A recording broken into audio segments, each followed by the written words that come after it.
તો જૂનાગઢમાં માળિયાહાટીના તાલુકા પંચાયતમાં ભાજપની ફરી સત્તા આવી ગઈ છે।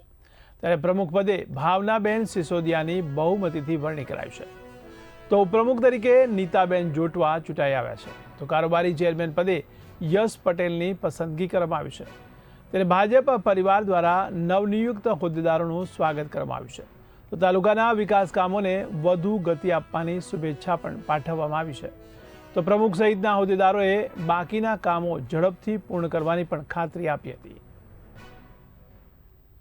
આજે તાલુકા પંચાયતની વરણી હતી, તેમાં બિનહરીફને પ્રમુખ બનાવ્યા છે।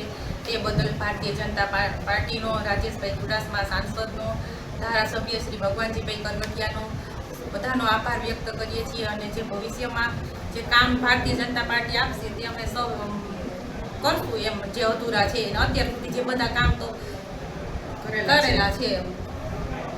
ભારતીય જનતા પાર્ટીએ મારા ધર્મપત્ની ઉપર તાલુકા પંચાયતના પ્રમુખ બનાવવા બદલ હું પ્રદેશ પાર્લામેન્ટ, અમારા જૂનાગઢનું સંગઠન, તાલુકાનું સંગઠન, અમારા લોકપ્રિય સાંસદ રાજેશભાઈ ચુડાસમા, ધારાસભ્ય ભગવાનજીભાઈ, એમનો અમે ખૂબ ખૂબ આભાર માનીએ છીએ।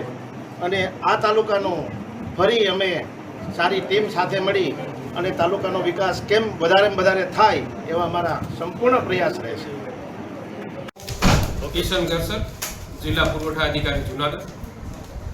આજ રોજ તારીખ 25/5/2024 તાલુકા પંચાયત માળિયા ખાતે પ્રથમ સભાનું આયોજન કરવામાં આવેલું હતું।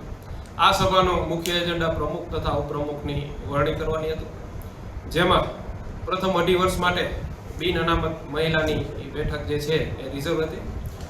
આ બેઠકમાં ભાવનાબેન નરેન્દ્રભાઈ સિસોદિયાને પ્રમુખ તરીકે વરણી કરવામાં આવેલી છે, તથા નીતાબેન કાનાભાઈ જોટવાને માળિયાહાટીના તાલુકા પંચાયતના ઉપપ્રમુખ તરીકે આવતા 2.5 વર્ષ માટે વરણી કરવામાં આવી છે।